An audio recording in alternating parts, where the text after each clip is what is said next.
আসসালামু আলাইকুম, welcome back to today's class. সবাই কেমন আছো?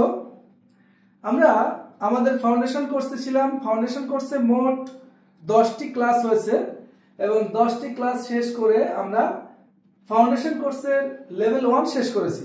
এরপর আমরা চলে আসছি লেভেল 2। এটি হচ্ছে ফাউন্ডেশন কোর্সের লেভেল 2। তো লেভেল 1 এ আমরা একেবারে প্রাথমিক পর্যায়ে খুবই সহজ কিছু বিষয় আমরা আলোচনা করেছি। লেভেল 2 এ আমরা একটু কঠিন বিষয় আলোচনা করব এবং লেভেল 2 এ কম বেশি 30-35টি ক্লাস থাকবে। অনেক ক্ষেত্রে ক্লাস একটু বড় হয়ে যেতে পারে। যারা অ্যাকচুয়ালি গোড়া থেকে খুব ভালো করে শিখতে চায় বা চান তাদের জন্য আশা করি ক্লাসগুলি উপকারী হবে। আর রিলস বা ছোট ছোট ভিডিও বানানো বা অ্যাট্রাক্ট করা দর্শকদের সেই ধরনের ভিডিও করতে গেলে অ্যাকচুয়ালি ছোট ভিডিও করতে হয় 2 মিনিট 5 মিনিটের। তো সেখানে সবকিছু ভালোভাবে বোঝানো সম্ভব হয় না। তো সেই জন্যই আমি ক্লাসগুলো একবারে যেমন ক্লাস হয় একটা ক্লাস মোটামুটি সেইভাবে করার চেষ্টা করছি। তো আশা করব যারা শিখতে চায় অ্যাকচুয়ালি সিরিয়াস স্টুডেন্টস বা সিরিয়াস লার্নার তাদের জন্য এই ক্লাসগুলি খুবই উপকারী হবে। তো চলো কথা না বাড়িয়ে আমরা শুরু করি। তো আজকে লেভেল 2 এর লেসন 1 এম ইজ আর সম্পর্কে আমরা আরেকটু ডিটেইলস জানবো। এখানে দেখো কয়েকটি সেন্টেন্স রয়েছে, আমরা পরপর সেন্টেন্সগুলোর দিকে একটু মনোযোগ দিই। দেখো, আই অ্যাম সুমন, আমি হই সুমন। প্রথম সেন্টেন্সটি হচ্ছে আমি হই সুমন। এম মানে হই, তোমরা অলরেডি জানো। আই অ্যাম সুমন, আমি হই সুমন। এরপরে সুমন বলছে আই অ্যাম এ স্টুডেন্ট বা আই অ্যাম আ স্টুডেন্ট। একে অনেক সময় এ বলে, ঠিক আছে, বা আই অ্যাম আ স্টুডেন্ট, আমি হই একজন ছাত্র। তারপরে সুমন আরো নিজের সম্পর্কে বলছে আই অ্যাম ইন্ডিয়ান, আমি ভারতীয়, অথবা এভাবে বলা যায় আই অ্যাম অ্যান ইন্ডিয়ান, আমি একজন ভারতীয়। তো এখানে আর্টিকেল অ্যান বসালেও চলে, না বসালেও চলে। আমি ভারতীয় বললেই এনাফ, অথবা আমি একজন ভারতীয় এটা বলা যায়। তো এখানে খুব ছোট্ট ব্রিফ ইন্ট্রোডাকশন নিজের সম্পর্কে 3টি বাক্যে। সেটা কি? তুমি তোমার নাম বললে আই অ্যাম সুমন, বিমল, আব্দুল্লাহ ইত্যাদি। এরপরে তুমি তোমার পরিচয় দিলে আই অ্যাম এ স্টুডেন্ট। পরে আরেকটু ডিটেইলস বলতে পারো I am a student of class 2, class 3, class 4, class 5, whatever. তারপরে বলা হচ্ছে আই অ্যাম ইন্ডিয়ান, আমি ভারতীয়, বা আই অ্যাম অ্যান ইন্ডিয়ান, আমি একজন ভারতীয়। তো খুব ছোট্ট ব্রিফ নিজের সম্পর্কে 3 লাইনে 4 লাইনে এভাবে দেওয়া যায়। এবং এখানে দেখো সব জায়গাতে এম ব্যবহার হয়েছে, অর্থাৎ আই এর পরে সবসময় এম ব্যবহৃত হয়, এটা তোমরা অলরেডি জানো। এরপরে সুমন তার সামনে কেউ একজন আছে তার সম্পর্কে বলছেন। তিনি কে? তিনি হচ্ছেন doctor Ali. You are doctor Ali, আপনি হন ডক্টর আলী, বা তুমি হও ডক্টর আলী।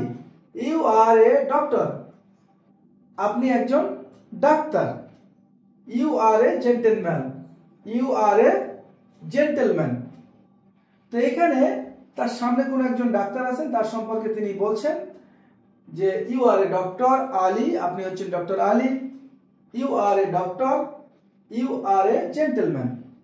এখানে 3টি বাক্য রয়েছে এবং 3টি বাক্যে দেখো আর ব্যবহার হয়েছে, অর্থাৎ ইউ এর পরে সবসময় আর এখানে ব্যবহৃত হয়। তো ওই জন্য এখানে আর ব্যবহৃত হয়েছে। তো এম এবং আর এর ব্যবহার আমরা এই বাক্যগুলোতে দেখলাম। এবং এই বাক্য হি ইজ মিস্টার রাহুল, তিনি হন মিস্টার রাহুল। দ্বিতীয় সেন্টেন্সটি আছে হি is a teacher, he is a teacher, তিনি হন একজন শিক্ষক। তারপরে তৃতীয় সেন্টেন্সটি হচ্ছে হি ইজ 30 ইয়ার্স ওল্ড, তার বয়স 30 বছর বা তিনি 30 বছরের। এখানে দেখো আমরা 3টি বাক্য দেখলাম। মিস্টার রাহুল সম্পর্কে আমরা বলছি এবং এখানে যেহেতু হি হচ্ছে 3rd পারসন সিঙ্গুলার নাম্বার, ওই জন্য ইজ ব্যবহার হলো, এটা আমরা জানি। তো হি ইজ মিস্টার রাহুল, তিনি হন mister Rahul. He is a teacher, he is 30 years old. তো আমরা এই বাক্যগুলো যদি বারবার রপ্ত করি তাহলে এগুলো আমরা ইউজ করতে পারবো, ধীরে ধীরে আমরা স্পিকিং এর দিকে যেতে পারবো। এখানে সবগুলোতে ইজ ব্যবহার হলো। এবার দেখো আমরা হি আর শি একই অর্থ, এটা স্ত্রীলিঙ্গ, মেয়েদের ক্ষেত্রে হি এর বদলে শি ব্যবহার হয়। তো শি এখানে সালেহা সম্পর্কে কিছু কথা বলা হচ্ছে। শি ইজ মিসেস সালেহা, তিনি হন Mrs Saleha. She is a nurse, তিনি একজন সেবিকা বা তিনি একজন nurse. She is very dutiful, তিনি খুবই কর্তব্যপরায়ণ বা মানে তার যে ডিউটি দেওয়া থাকে তিনি সে ব্যাপারে খুবই সচেতন, সেই জন্য ডিউটি থেকে শব্দটি এসছে ডিউটিফুল, কর্তব্যপরায়ণ। শি ইজ ভেরি ডিউটিফুল, তিনি খুবই কর্তব্যপরায়ণ। এখানে দেখো তিনটি সেন্টেন্স আমরা সালেহা সম্পর্কে বলছি এবং তিনি একজন নার্স। আর এভাবে করে আমরা চাইলে এই সেন্টেন্সগুলোকে অন্য যে কোনো জায়গাতে ব্যবহার করতে পারবো। তো এগুলো সবসময় চেষ্টা করতে হবে বারবার রিপিট করে এগুলোকে আয়ত্ত করে নেওয়া। তো সবগুলোতে আমরা ইজ ব্যবহার করলাম এই জন্য, কারণ হি এবং শি উভয়ই হচ্ছে থার্ড পারসন সিঙ্গুলার নাম্বার। তো এরপরে চলো আমরা আরো কিছু সেন্টেন্স দেখে নিই এবং তারপরে আমরা ক্লাসটি শেষ করব। ওকে, চলো। আই অ্যাম এ টল বয়, আমি একজন লম্বা বালক। I am A football player, আমি হই একজন ফুটবল খেলোয়াড়। তো এখানে হুসাইন নিজের সম্পর্কে কিছু কথা বলছে।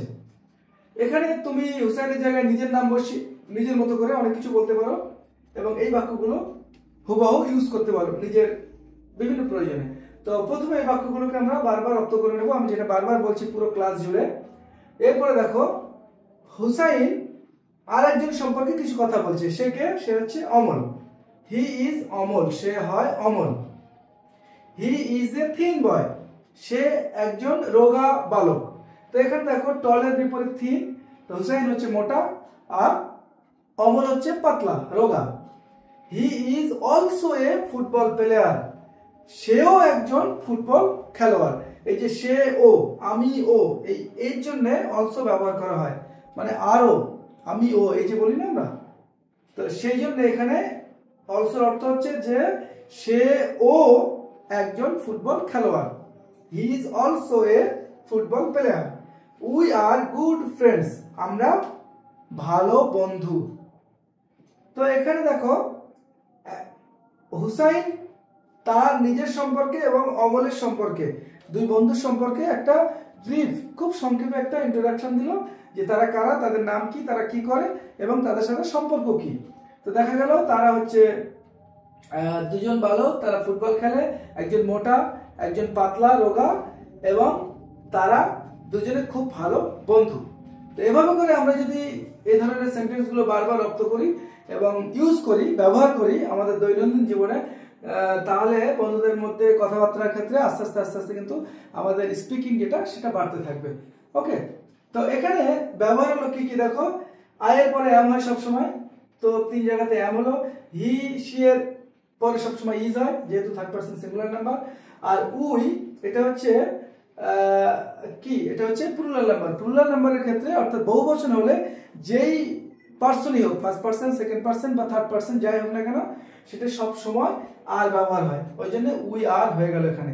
তো আমরা এরপরে এই এম ইজ আর এর একটা চার্ট দেখব এবং সেই চার্টটা আমরা মুখস্থ রাখার চেষ্টা করব। চার্টটা মুখস্থ থাকলে কোথায় এম হবে, কোথায় ইজ হবে, কোথায় আর হবে, এটার জন্য ভাবা লাগবে না, এটা খুব অটোমেটিক্যালি বাক্য লেখার সময় তোমার সামনে চলে আসবে। কারণ তুমি সাবজেক্ট দেখে যার সম্পর্কে বাক্য বা কোনো কিছু বলছো, সেই সাবজেক্ট, তাকে সাবজেক্ট বলে, সেই সাবজেক্ট বা কর্তাকে দেখে তুমি ঠিক করে নিতে পারবে যে তারপরে কি বসবে, এম বসবে নাকি ইজ বসবে নাকি আর বসবে। তো চলো, এখানে একটি চার্ট রয়েছে তোমরা দেখতে পাচ্ছ। চার্টটিতে first person, second person, third person, ঠিক আছে। তো পার্সনের ব্যাপারে একটু বলি, আমি আমার সম্পর্কে যা কিছু বলছি আমি হচ্ছি ফার্স্ট পার্সন, ঠিক আছে, মানে আমি বা আমরা হচ্ছে ফার্স্ট পার্সন।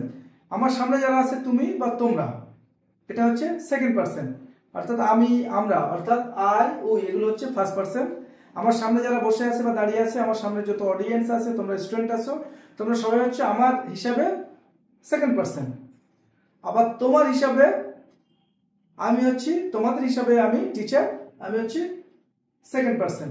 অর্থাৎ নিজের সম্পর্কিত হলে আমি বা আমরা হলে সেটা সবসময় হবে ফার্স্ট পার্সন, সামনে যারা আছে তারা হলে সেকেন্ড পার্সন, আর যারা এখানে উপস্থিত নেই হি সি মানে সে, দে, তারা, কোনো ব্যক্তি, রাম শ্যাম যদু মধু, অমল বিমল কমল, আব্দুল্লাহ আলামিন ইত্যাদি যারা এখানে উপস্থিত নেই তারা সবাই হচ্ছে থার্ড পার্সন। এবার ওদের মধ্যে থার্ড পার্সন সিঙ্গুলার নাম্বার, অর্থাৎ একজন হলে ইজ হয়, আর যদি একের বেশি হয় তাহলে সবসময় 2 3 4 5 আনলিমিটেড, তাহলে সবসময় আর হবে। প্লুরাল হলেই বহু বচন হলেই একের বেশি হলেই থার্ড পার্সনের ক্ষেত্রে সব সময় আর ব্যবহার হবে। তো সেটা এখানে দেওয়া আছে। এবার দেখো আমরা চারটা কিভাবে মনে রাখবো। আমরা যদি অত মনে নাও রাখি যে কোনটা ফার্স্ট পার্সন, কোনটা সেকেন্ড পার্সন, কোনটা থার্ড পার্সন, এটা খুবই সহজ বলে দিলাম যে নিজের সম্পর্কিত হলে ফার্স্ট পার্সন, সামনে যারা আছে তারা সব সেকেন্ড পার্সন, আর যারা এখানে নেই তারা সব থার্ড পার্সন। এবং থার্ড পার্সন জড় পদার্থ সবসময় থার্ড পার্সন হিসেবে ব্যবহার করি। যেমন পেন, তো এটা হচ্ছে third person, it is a pen. তো এটা তুমিও না আমিও না, অন্য কেউ। তো এখানে নেই মানে জড় পদার্থ যদি এখানে হাজিরও থাকে তাহলেও সে থার্ড পার্সন হতে পারে। ঠিক আছে, তো এটা মনে রাখার সুবিধার্থে বললাম। এবার যদি এই চারটা মুখস্থ করে ফেলো একবারে, তাহলে কোথাও আর ভুল হবে না। যেমন I am, you are, he is, she is, it is, this is, that is, Amal is, Amal Bimal Abdullah Alamin, যে কোনো নাম। অমল ইজ, অ্যাপেল ইজ কোনো ফলের নাম, ক্যাট ইজ একটা প্রাণীর নাম, বাস ইজ। তো এই সবগুলো হচ্ছে থার্ড পার্সন সিঙ্গুলার নাম্বার, একজনকে বোঝাচ্ছে ওই জন্য ইজ হল। এটা মনে রাখতে হবে, থার্ড পার্সন সিঙ্গুলার নাম্বার হলে শুধুমাত্র ইজ হয়, আর আই এর পরে শুধুমাত্র এম হয়, আর কোথাও এম হয় না। আর ইউ এর ক্ষেত্রে সবসময় আর হয়। ইউ মানে হচ্ছে তুমি, আবার ইউ মানে হচ্ছে তোমরা। অর্থাৎ ইউ এর যে বহুবচন মানে একজন, সামনে একজনকে বোঝাতেও ইংলিশে ইউ ব্যবহার হয়, আবার সামনে অনেকজনকে বোঝাতেও ইউ ব্যবহার হয়, এটা মনে রাখবে। তো ইউ যখনই হবে সিঙ্গুলার নাম্বার অথবা প্লুরাল নাম্বার, ইউ এর ক্ষেত্রে সবসময় আর হয়। তো আমরা এভাবে মুখস্থ রাখতে পারি, I am, you are, he is, she is, it is, this is, that is, Amal is, apple is, cat is, bus is. তারপরে এখানে মুখস্থ করব we are, you are, they are, this are, those are, apples are, cats are, buses are. ঠিক আছে, যখনই third person সব singular number হয়ে গেল, প্লুরাল নাম্বার হলো থার্ড পার্সন, যখনই প্লুরাল নাম্বার হলো অর্থাৎ একের বেশি, তখনই কিন্তু আর ব্যবহার হয়। এই যে দিসের বহুবচন হচ্ছে দিস, দিস মানে এটি, দিস মানে এইগুলি, দ্যাট মানে হচ্ছে ওটি, দোজ মানে হচ্ছে ওইগুলি। আমরা এগুলো লেভেল 1 এ পড়েছি, দিস এবং দ্যাটের ব্যবহার, এগুলো আমরা লেভেল 1 এ পড়েছি। তোমরা যদি কেউ দেখতে চাও তাহলে ওখানে গিয়ে আমাদের চ্যানেলে দেওয়া আছে প্লে লিস্টে, তো লেভেল 1 এ গিয়ে তোমরা এটা দেখে নিতে পারো।